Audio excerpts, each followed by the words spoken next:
optimizing the growth of like all of the faculty.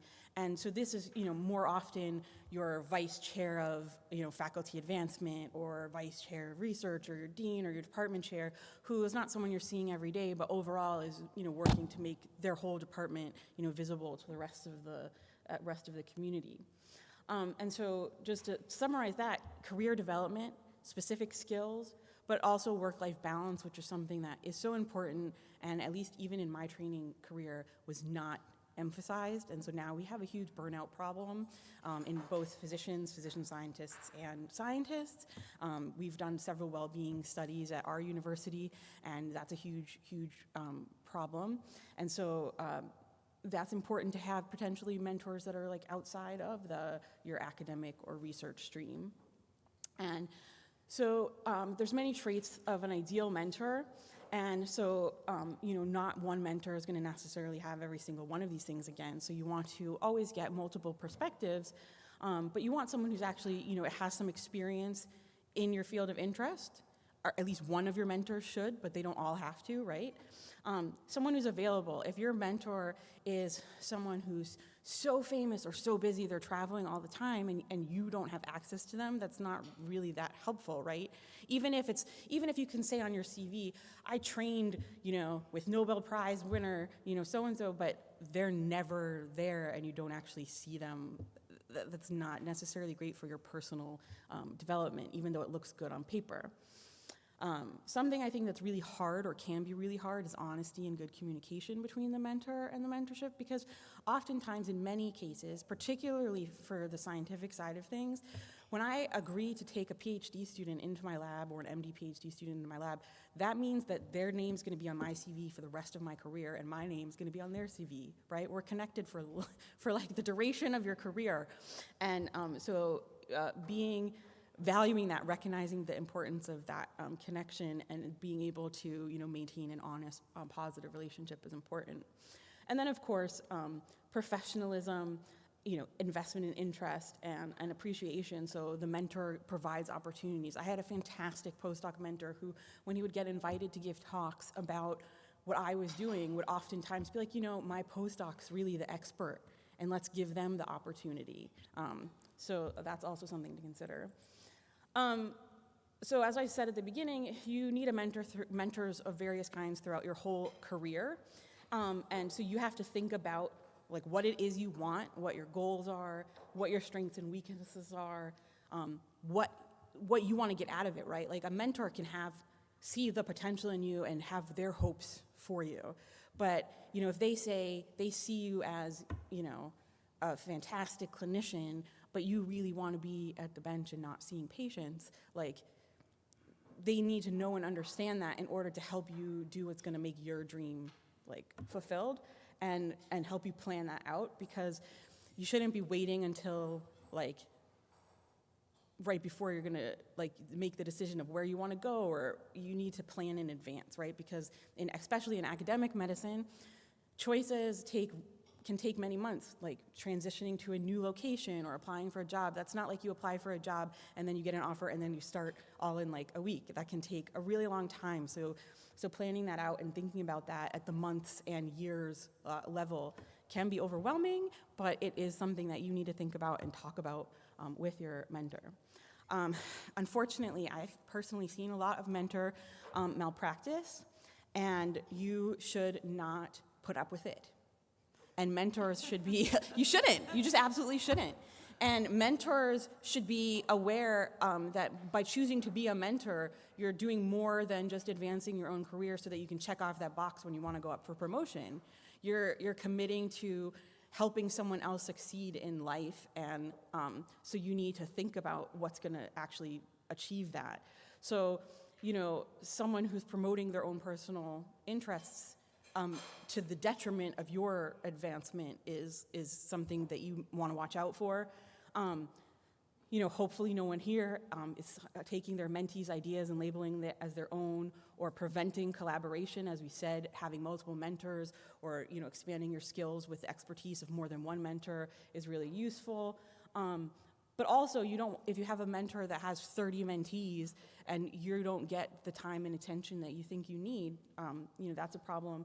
And as I mentioned, someone who's so busy traveling, talking, speaking that they don't make the necessary time to see you face to face.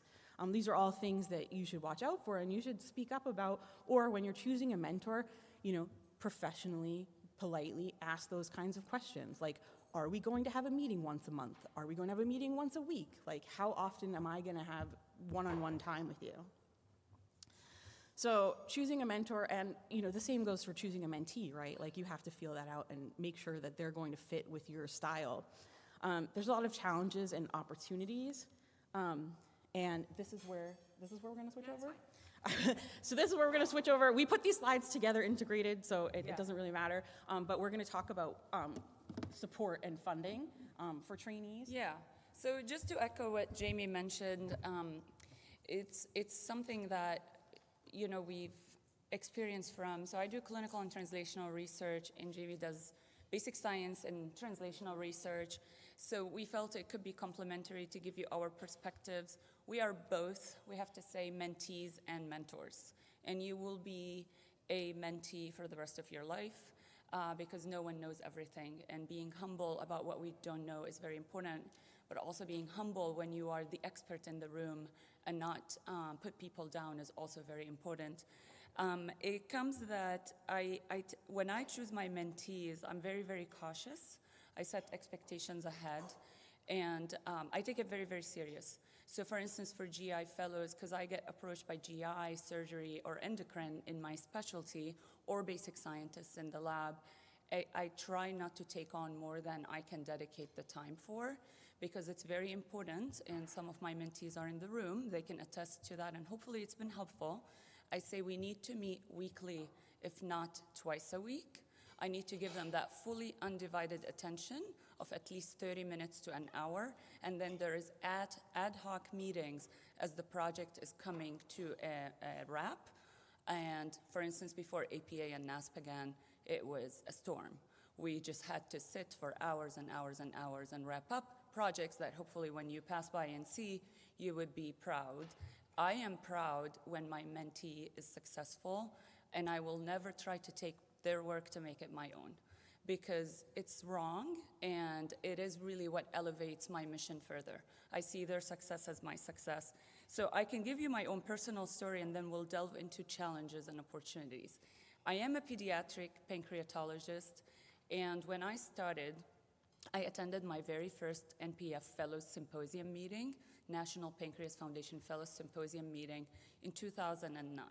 I was a first-year PGI fellow then, and I was fully intimidated. And if you know me well enough, I don't get intimidated easily. I walked in a room that was full of adult gastroenterologists and surgeons, and there was no other pediatric person but one person who is now not in research, unfortunately. And I looked across the room, I was like, where is my entourage and peeps and colleagues? Something was really wrong. And I think people like Suhail Hussain, Elia Uch, and Mark Lowe helped elevate that. But I think if I'm known for one thing is that I helped push the envelope for MPF, and every year right now we have half the attendees being pediatricians. So the word is out there that pediatric pancreatology is very important. We need to serve our patients better, and we need to do research in our domains. But not only that, we need to collaborate with the adult gastroenterologists and the basic scientists in the room. We need to be having sessions in the main podium, not always in a separate session, because that's how science grows. And whenever we have breakouts, I am more on the side. If this is a session that is relevant to all, right now we're organizing the European Pancreas Club. I was tasked to do a Pete's Pancreas session. I said, no, I'm going to help you spread out the wealth across your whole conference, because pediatricians have wealth of information to share.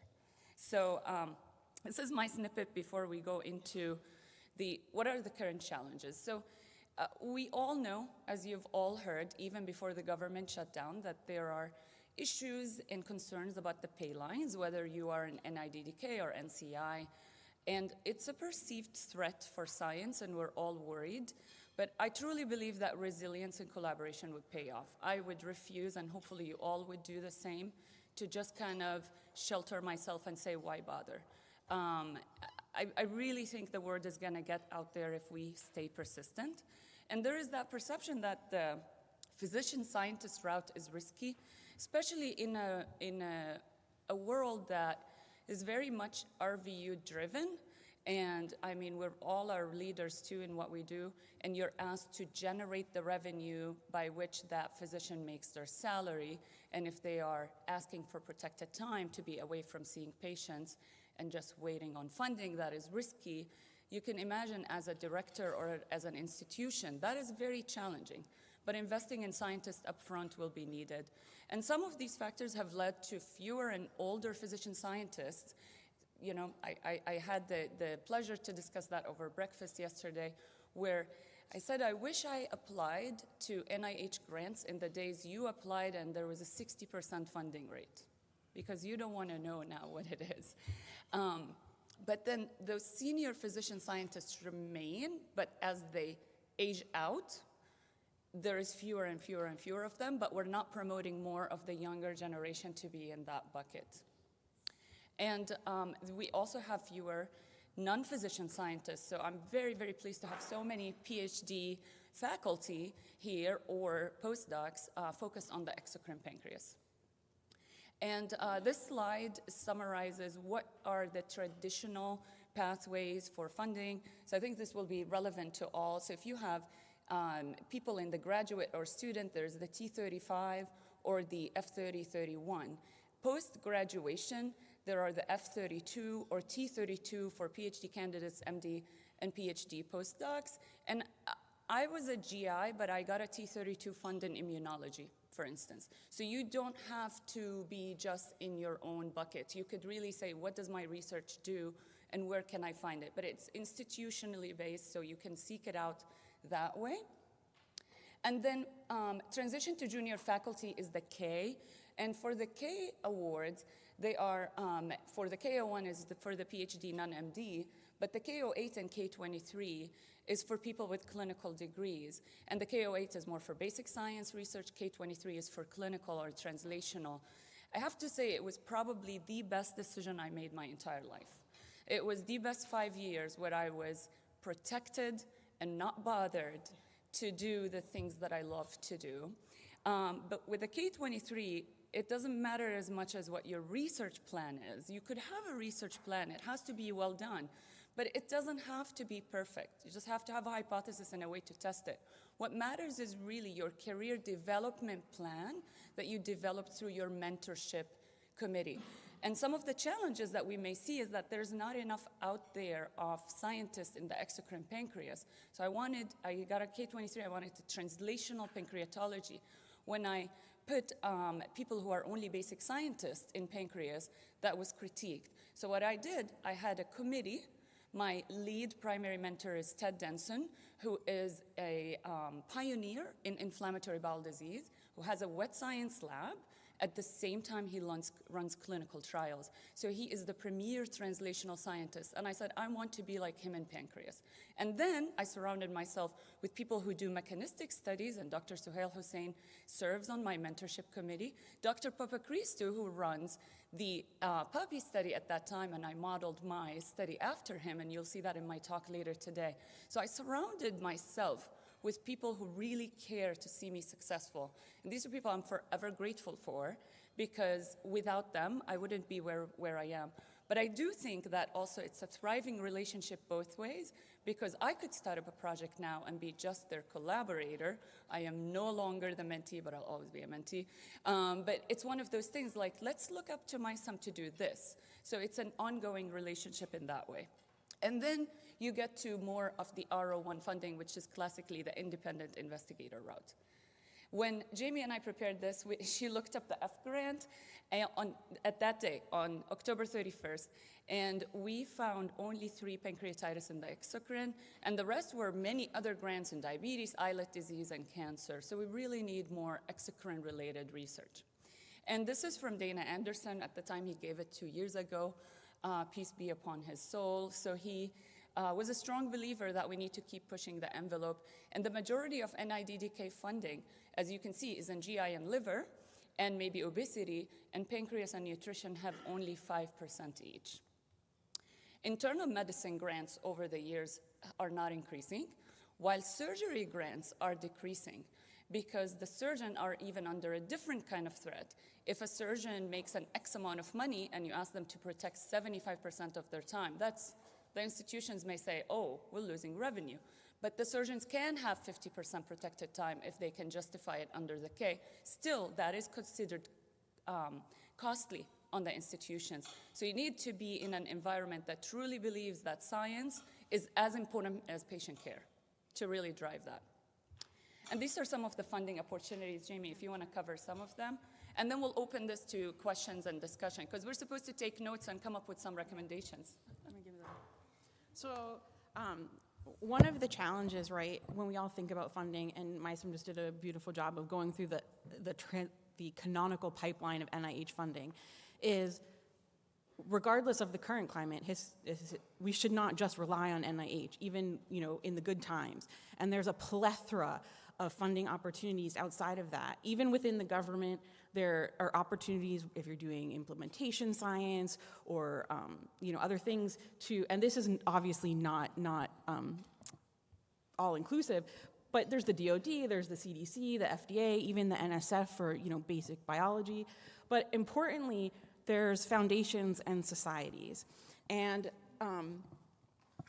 if you study cancer, there's hundreds of opportunities. And I just listed a few here, and there's many, many more. But if you are interested in more exocrine pancreas, it's a lot more slim pickings.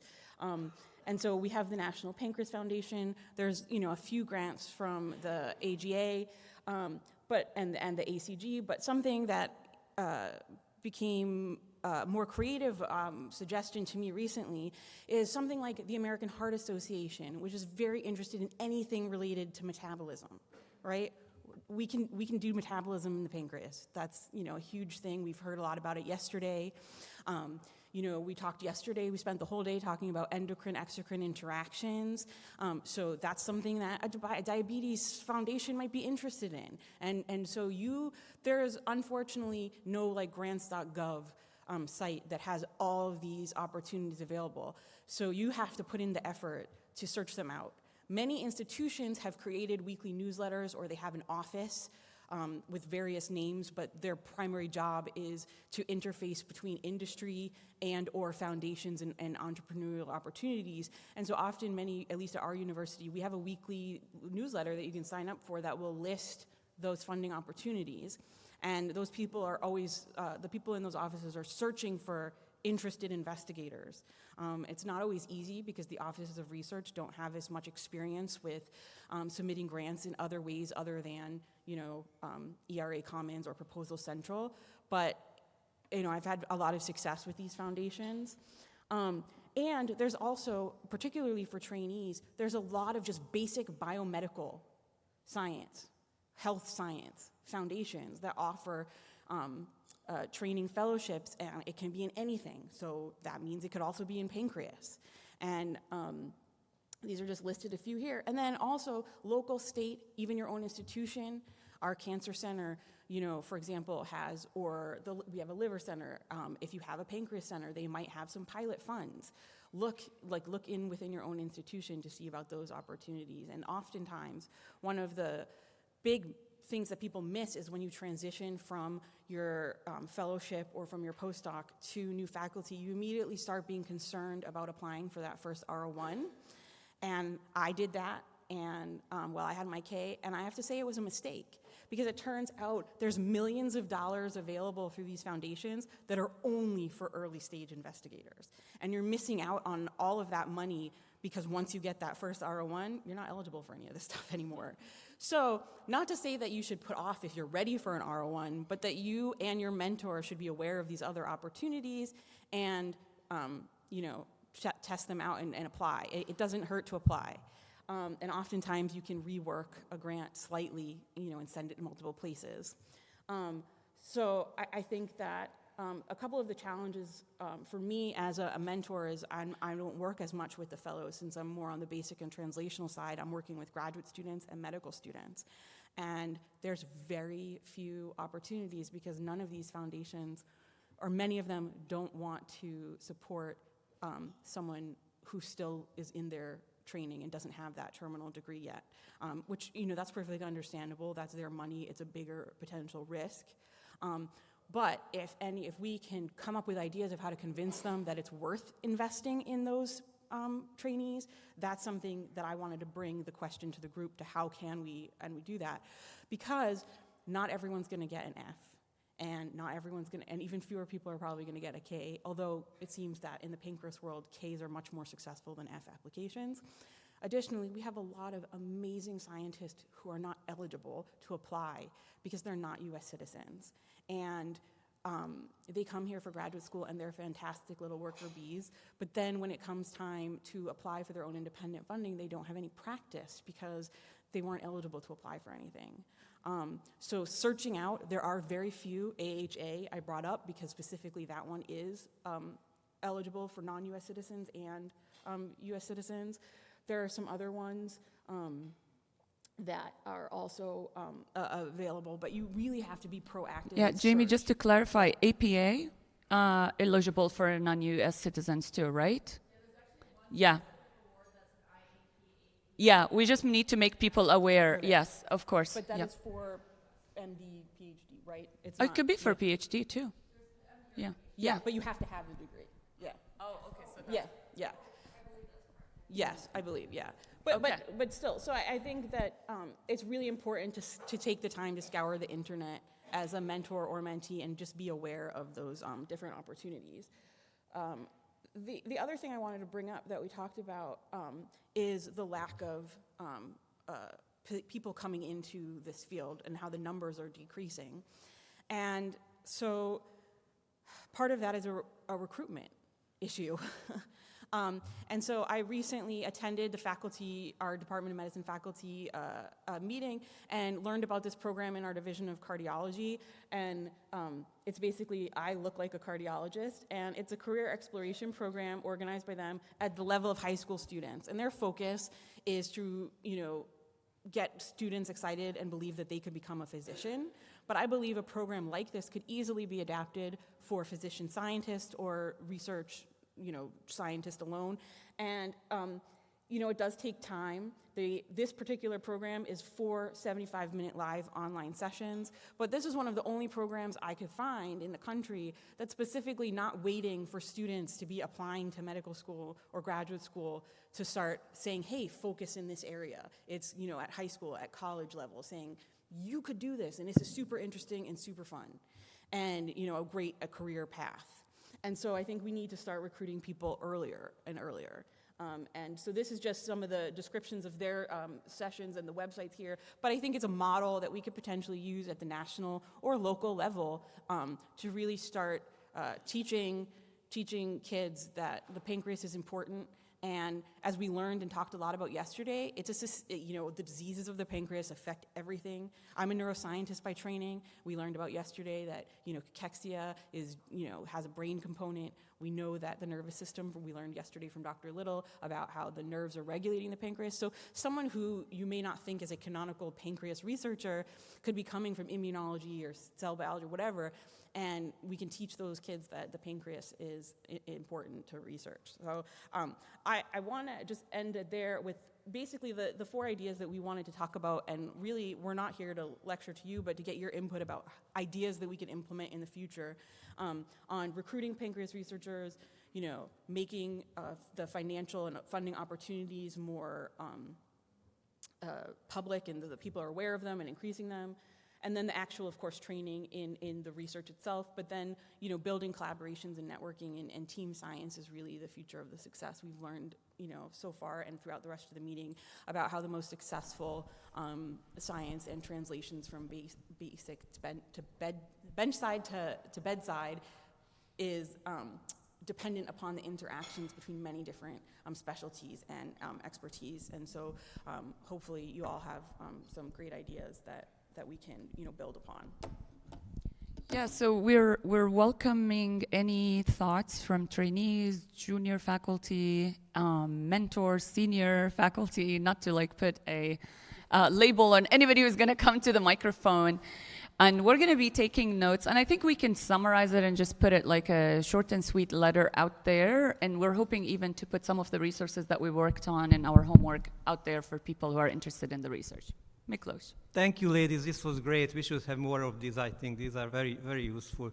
So many years ago, in one of these meetings, Peter Banks, who's a giant in clinical pancreatology, gave a lecture on mentorship. And then one of the things which he highlighted, and it's really stuck with me, that mentorship is lifelong. So you should, and everybody should have a mentor in this field. And if you don't have a mentor who can, help you along your career, then you should look for one. Mm-hmm. And I think that's, and I do have a mentor who I can still call, with problems, and just to discuss, not give solutions necessarily. And this may be a different person than your technical mentor in the lab, although often they overlap, obviously. But I think that's an important aspect. Yeah. Also, talking about junior scientists, I'm very concerned also about elderly scientists, so if you have a program for them, so please let me know. Thank you. That's a great point. I just recently heard on NPR about a program at Penn State where quote unquote retired scientists are still, active in this was, related to the climate, but still active and have ongoing projects that are supported. And I know that many faculty can become emeritus and still participate, but I think that is also something that's absolutely worth pursuing and opportunities. Zubaida, I'll make a comment on what Miklos said, and then the microphone will be yours. I don't want to forget that the annual National Pancreas Foundation meeting, and I'm a co-chair of the meeting with a great group of really physician leaders, welcomes all applications of junior faculty, basic scientists, and clinicians who are interested to network or grow their research. So it's really meant for trainees to find mentors across the room. The application is open, so please apply. And the same with CAPER mentorship program. It's a paired mentorship. CAPER is one-on-one. You will be paired with a mentor for 2 years. But we realizing the need, these are some of the programs at least available. I mean, not enough, but as a start, there are some options. Zubaida. Thank you, ladies. This was excellent. I'm going to turn around. I'm going to turn around because I have to say, and you guys ladies talk about mentorship and kind of having an agreement and contract with, who your mentee is going to be, expectations back and forth. But they have not, I don't think I've heard you unless I missed it. There's this thing about advocates, and there are a lot of advocates around you, for you, that you might not even know you have. And there's also what I call mentorship on demand, which is not that I have an actual written contract. It's not that I Sam, would you be my mentor, right? This APA meeting, and I take this deeply in my heart, I feel like I grew up here. I have met a lot of my mentors, official mentors and unofficial mentors here, in a way that I've never thought in my life I would ever have such a relationship. And that's why this APA organization has been so deeply in my heart and in my career. Actually, this is where I met Jamie, and I feel like I am. She is definitely one of my unofficial mentors. Exactly, unofficial mentor. And you connected me with Jamie after that, and now we're working together. So there's a lot of what we do intentionally or sometimes unintentionally. There is the breakfast, the coffee, the standing in line. I mean, especially this hotel in particular, because this APA has been in this hotel so many times. I still remember being at the line for breakfast or lunch or dinner, I can't remember. It's been fussy after so many years. But it's hey, what are you doing so-and-so month? I would love for you to come and session a share at this meeting, at a Gordon conference. And I'm oh, sure, I would love to do that. And then don't be shy. I feel like we are all very approachable. And if not, come talk to me, I'm approachable. But we can figure out how that person can be approachable. It might be not as intimidating as you think it is. So, in other words, networking, and it's not that you have to be officially asking someone to be your mentor, but it can just be a small coffee or a question along the lines of, a break or something. I've always been told that the most important time of a meeting is the 5 minutes before and the 5 minutes after, not the actual meeting. And that obviously has stuck with me. And that's why I always go to meetings, even faculty meetings that have nothing to do with me, because I'm in a clinical department. By the way, if you know a PhD that knows what RVUs are, you know that as an MD, you know that they understand your language. Those are good PhDs to collaborate with. Yeah, if they're like, what is an RVU? Not that you're talking about RVUs during lunch, but anyway. Point is that it's great. This is great forums that this meeting has always have done, and I am happy to. This is family to me. I think I interact mostly with you than sometimes with my husband. Like my husband knows about the APA. Like Yeah, we've well been married said, for 20 years. Zubeida. Like Well said. it's Let's like- go. yeah. Grover, you had a comment, and then hopefully any of the junior people also who want to have questions or if they have certain challenges, please bring them up. My name is Amit Grover. I'm one of the Pancreas folks at Boston Children's. I just really want to echo all the things that you guys said up there. I think some of the really pivotal parts in my career have obviously been the NPF Fellow Symposium, so getting involved there. The CAPE Alliance is fantastic. But just another suggestion I was going to say, because I know you guys are going to put something down, and I don't know if this has been incorporated at the APA in the past or would be incorporated in the future. Sometimes I think maybe once or twice, some meet the professor breakfast in the morning where trainees can sit there and get a chance to sign up and talk to some of the leaders in the field, over a cup of coffee, think about their ideas, and then just meet people, because it's a little bit more informal in that way, because sometimes if you're trying to talk to someone and they're talking to a large group of people outside, you don't want to step into that circle. But if you have an ability to sign up and do a meet the professor session, either for a breakfast or a one-on-one, I think that could be helpful. Yeah, and we'll have the breakfast in that session.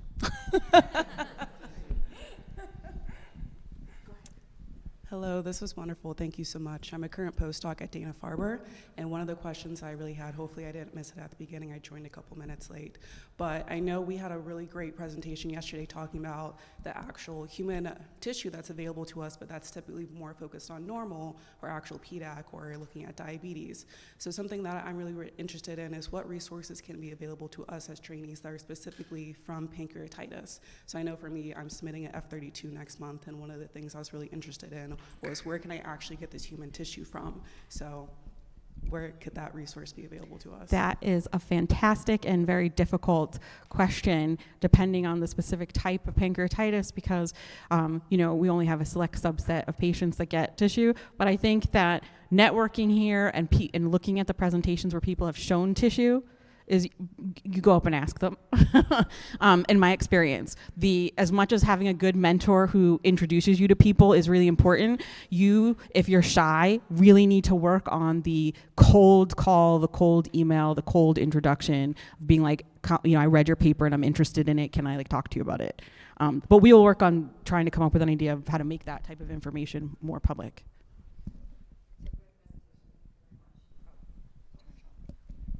Okay, thank you very much. This is fantastic. And I think it's incredibly important, the next generation, our future. So a few things to think about. You're asking about specific points. One, I would say, are the grants that we offer at the APA correct, or should we change them? I think that's an opportunity. As in, should they be pilot grants? Should they be bringing people, basically, you talked about PhDs and clinicians, bring them together, etc. So I think, again, ideas to are what we offering the correct thing, or is there an opportunity to change it? That's the first thing. Second thing is we talk about T's and K's in your first R01. I also think that we lose people who you get your first R01 and you can't make the transition from first to multi-R01, in which case then we've put in 8, 10, 12, 15 years of work, and we can't make that next jump, and I think that's also a critical thing to think about. And then finally, just talking about mentorship is really important, but I think we talked about it. I think sponsorship is also equally important, which is not just having for the juniors, not just having a mentor who will work with you on your idea, writing your paper, writing your grant, but a sponsor who will put you forward and put you forward for talks and other things that's equally important in your career. Hi, I'm Mark Wiley from UCSD in Barbara Young's lab. I'm a postdoc, and I'm currently in my 5th year. And one thing I'm kind of running into an issue with right now in my stage of career is finding some transition funds to kind of bridge the gap to get into the next stage. Like the AGA, they are not sponsoring that grant. They don't have the funds to facilitate that transition to faculty grant any longer. I know the Ford Foundation is no longer sponsoring postdoc funds, and there's a few other foundations. So I think really more a question of just if there's any more resources for this stage, I would be very interested in hearing about them. Yeah, I think it's similar to a lot of other places right now. Yeah, I think finding and identifying funding sources outside of the typical is probably an issue and question at every stage of career. And so I think that's something that we should definitely think about. Unfortunately, we only have 5 minutes to the start of the next session, but I encourage all of you at any career stage, if you have questions that you think are, burning question or an idea, please reach out to Mysum or myself. I'll be here for the rest of the meeting. You can find me, through my email, and please share it with us. And we'll come up with something and send it out and try to implement some things over the next year. Yeah. Thank you all for coming. Thank you, guys. I think the main meeting is the session next door. Yes.